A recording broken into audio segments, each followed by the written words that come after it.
আসন্ন ত্রয়োদশ জাতীয় সংসদ নির্বাচনকে কেন্দ্র করে প্রতিদিনের বাংলাদেশের বিশেষ আয়োজন।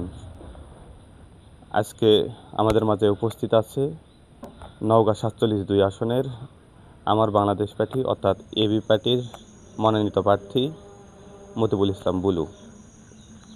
আমরা এখন সরাসরি কথা বলবো তার সাথে। আমাদের এই অনুষ্ঠানে আপনাকে স্বাগত। ধন্যবাদ। আগামী 12 তারিখে, ফেব্রুয়ারির 12 তারিখে যে সংসদ নির্বাচন অনুষ্ঠিত হচ্ছে, সেখানে আপনি একজন এমপি পদপ্রার্থী। আপনি যুবকদের উদ্দেশ্যে কি বলতে চাচ্ছেন? ধন্যবাদ। যুব সমাজ, যে যুব সমাজ বেকারত্ব আছে, আমি আমার এলাকায় আমি যদি জনগণের ভোটে নির্বাচিত হই, সেক্ষেত্রে আমি ধামারপতিতলায় যুব সমাজের কর্ম সৃষ্টি করার জন্য আমি শিল্প কারখানা এবং বড় বড় প্রজেক্ট নিয়ে আসে এখানে কাজ করব।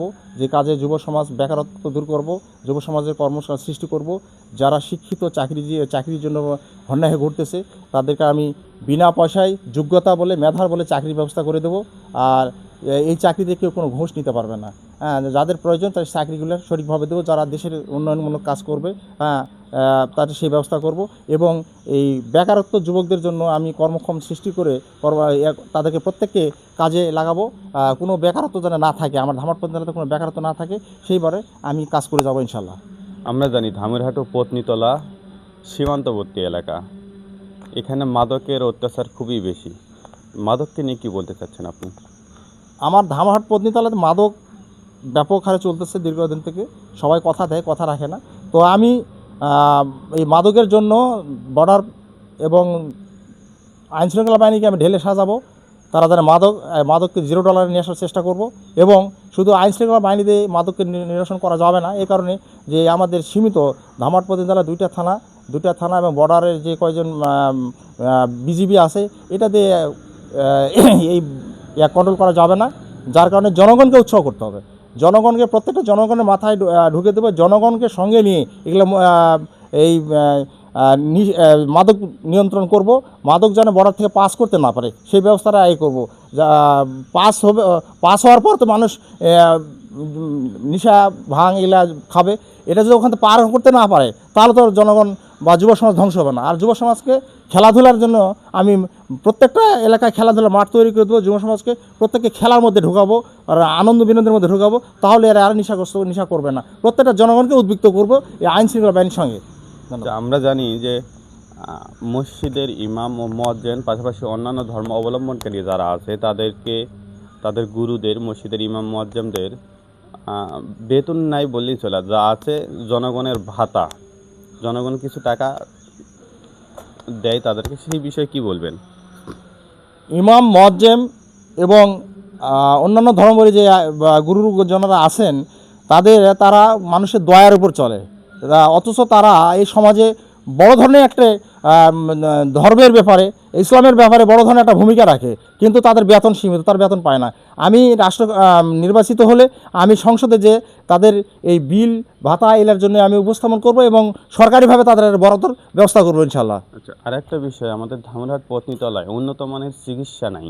এই বিষয়ে আপনি নির্বাচিত হবার পরে উন্নত মানের চিকিৎসার জন্য ভালো ডাক্তার কিংবা ভালো কোনো প্রতিষ্ঠান তৈরি করার প্রতিশ্রুতি দিচ্ছেন কিনা? যদি আমি নির্বাচিত হই, তাহলে প্রত্যেকটা ইউনিয়নে কমিউনিটি যেগুলো আছে, আবার সেগুলোকে আরও উন্নতশীল করব এবং ভালো ভালো ডাক্তার বিভিন্ন জায়গাতে ডাক্তার নিয়ে এসে সেখানে দেবো এবং জনগণের চিকিৎসা জনগণের দোরগোড়ায় পৌঁছে দেবো।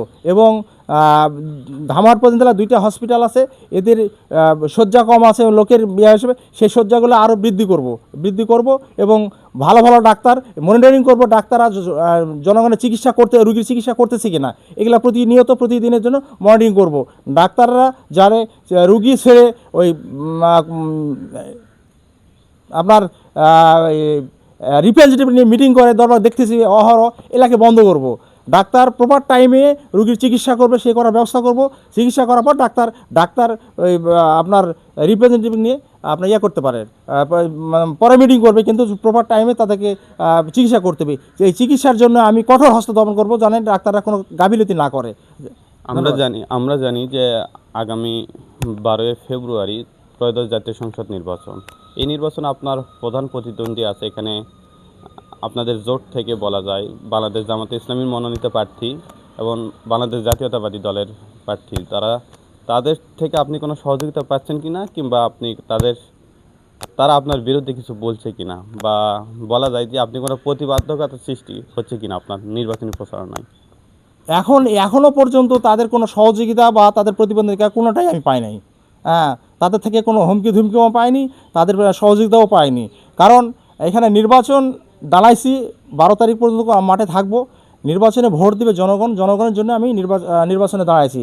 এখানে কোনো নেতা, কোনো প্রার্থী, কে কোন প্রার্থী, এটা আমার কাছে বিবেচ্য বিষয় নয়।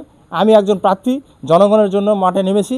জনগণ ভোট দেবে, জনগণ সিদ্ধান্ত দেবে, জনগণের রায়কে মাথা পেতে নিব। জনগণ যেটা করবে সেটাই সবাইকে মাথা পেতে নিতে হবে, এটা ইয়ে করি। এখানে কে বড় কে ছোট এটা কোনো বিবেচ্য বিষয় নয়। হ্যাঁ, কে কোন বড় দলের প্রার্থী, কে কোন ইয়া দলের প্রার্থী, এলা বিষয় নয়। মূল বিষয়টা হচ্ছে এখানে ভোট দিবে জনগণ, জনগণের মূল বিষয়। জনগণ কাকে ভোট দিচ্ছে এটা দেখার বিষয়। জনগণ যদি আমাকে নির্বাচিত করে, এখানে কারো কিছু করার নেই। জনবিষ্ট আমাকে বাদ দিয়ে অন্য কাউকে নির্বাচিত করে, সেখানেও কারো কিছু বলার নেই। জনগণ ভোটে নির্বাচিত করবে, জনগণই এখানে সবচেয়ে প্রাধান্য। এখানে কোনো দল, কোনো নেতা, কোনো হেভি ওয়ার্ড প্রার্থী, এলা কোনো বিবেচ্য বিষয় নয়। মূল বিবেচ্য বিষয় হচ্ছে জনগণ। এখানে প্রত্যেকটা জনগণের, একজন ইমামের, একজন চোর, একজন ভালো মানুষ, একজন ছিনতাইকারী, প্রত্যেকের ভোটের মূল্য এক। এখানে ভোট আলাদাভাবে কাউকে দেখার বিষয় নেই। প্রত্যেকের ভোটের বাজারে প্রত্যেকের ভোটের মূল্য এক। যার কারণে একবার নিম্ন শ্রেণী থেকে উচ্চ এই পর্যায় পর্যন্ত যারা ভোট দিবে, এই ভোটাররা যাকে বেছে নেবে, সেটাই হচ্ছে মূল বিষয়। আমি বিশ্বাস করি জনগণ এখন পুরাতনকে ওইভাবে দেখতে চাচ্ছে না। এখন নতুন মুখ খুঁজতেছে জনগণ, নতুনের মুখে। সেই ক্ষেত্রে আমি জনগণের মনে আশা জাগরণ করতে পেরেছি যে আমি এত কিছুর চড়াই উতরায় পরে আমি মাঠে জনগণের জন্য আছি। যার কারণে জনগণ আমাকে বিভিন্নভাবে উৎসাহ দিচ্ছে, এবং আমার বিশ্বাস জনগণ আমাকে ভোট দেবে, আমাকে বেছে নেবে, এবং আমি আগামীতে নির্বাচিত হব। এটা আমার আশা, এটাই আমার আশা এবং আমার বিশ্বাস, দৃঢ় বিশ্বাস। ধন্যবাদ আপনাকে আপনার মূল্যবান সময় থেকে প্রতিদিনের বাংলাদেশে সামান্য একটু সময় করে দেওয়ার জন্য। প্রিয় দর্শক, আপনারা এতক্ষণ শুনলেন আমাদের নওগাঁ 2 তথা ধামরাহাটুর পত্নীতলার একজন সংসদ সদস্য পদপ্রার্থী মতিবুল ইসলাম বুলু, ঈগল মার্কা নিয়ে তিনি লড়ছে, তার মূল্যবান কথা। পরবর্তী আপডেট পেতে আমাদের প্রতিদিনের বাংলাদেশ পেজটি ফলো দিয়ে পাশে থাকুন। ধন্যবাদ সবাইকে।